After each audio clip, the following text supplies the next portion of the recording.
Hello, Leo, Sun, Moon, Rising, and Venus signs. Kamusta kayo? Sana po'y nasa mabuti kayong kalagayan. Welcome back po sa Star Tarot. Kung bago kayo rito, welcome din kayo. Thank you sa inyong support. I truly appreciate it. God bless you all. Leo, pauna mensahe ninyo, we have number 45, forgiveness. Napakaganda. Nandito na sa puso ninyo ang pagpapatawad. You are able now to accept, 'di ba? Kung ano na ang mga nangyayari sa buhay ninyo, you're able to accept na nangyari na ang mga nangyari, hindi na ninyo maibabalik pa, hindi ninyo na mababago 'yon. And now you have that radical acceptance na, and you're willing to forgive. No, handa na kayong magpatawad dito sa mga taong nakasakit ng inyong damdamin, nakasira ng inyong pagkatao. Kung ganun man ang naging sitwasyon, no, you are really going to forgive them. So that you can move on sa buhay, 'di ba? So, opportunity, maraming oportunidad ang paparating sa inyo. Napakaganda ng vibe ng card na nilalabas nito. So, this is also number 4. So, that is stability. So, maybe you have that opportunity ngayon to lay a solid foundation sa ibang parte ng buhay ninyo, major areas of life, no? Finances, pera, trabaho, career, negosyo, or even family and relationships. We have number 55. This is synchronicity. So, I suggest you please look up for the meaning of number 55 po for more guidance, okay? A bold step forward. Ayan. So, since you are forgiving na, so definitely you are moving on, moving forward in your life. And meron ditong nagbubukas na pinto para sa inyo. And it requires you to take a bold step forward. Huwag na kayong magpatumpik-tumpik pa. Huwag kayong panghinaan ng loob. Be brave, be courageous dito, no?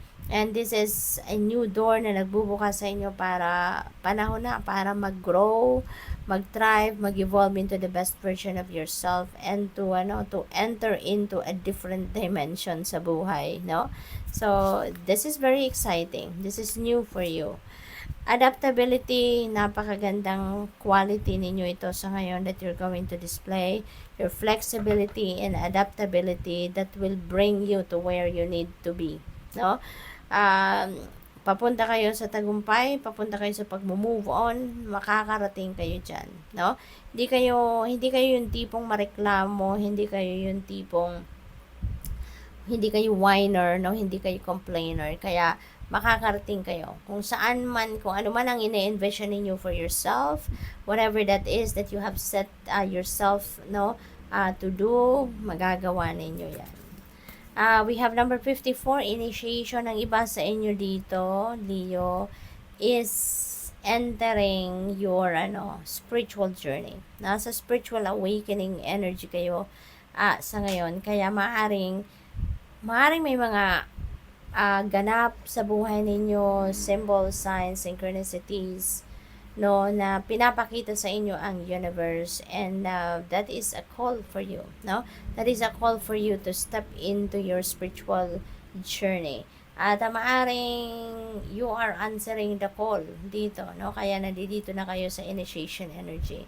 Siguro you are becoming curious na din about it. Gusto ninyong malaman, matutunan bakit may mga ganon kayong nakikita, bakit may mga ganong nangyayari sa buhay ninyo, and you are going to start to walk into your spiritual journey na sa ngayon. We have number 1. Wow, this is a new beginning energy. This is number 1. So, merong bagong chapter for sure sa buhay ninyo na papasukin kayo, and this could be it. No? This could be this initiation energy. You are getting that clarity of mind, no, na hinahanap ninyo with this initiation.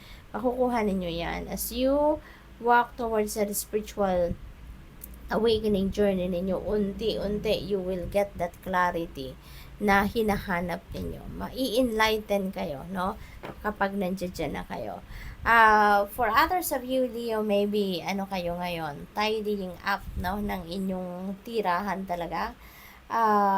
Literal na siguro maglilinis kayo, mag-organize kayo ng bahay ninyo, ng workspace, living space ninyo, yung ganon. So, more of organization, more of pag-aayos, no? Ang gagawin ninyo ngayon. So maybe you are more of ano kayo ngayon, organization ng bahay ninyo, ng workspace ninyo, no, ng living space ninyo.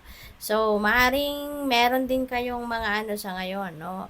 Meron kayong mga siguro pag-aayos sa loob ng bahay, renovation, repainting, siguro meron kayong mga gagawing pag-declutter din, 'di ba? Kung ano yung mga hindi na kailangan, tatanggalin nyo na yan, i-donate nyo na yan, yung mga ganon. So, maaring meron ditong rearrangement din ng bahay, furnitures, mga ganon. So, good luck to that. We have number 47. Ayan, possibility for union. So, siguro meron ditong mga ano kayong gagawin, ano? Baka may mga offers kayo o partnership. Baka meron ditong mga collaboration, mga ganon. Possible din, ano, na hindi lang ito sa negosyo, ano, partnership, hindi lang sa pakikipagkaibigan, hindi lang sa project. This could also be love, connection, no? Maaaring merong union dito of two people in love. So, what else?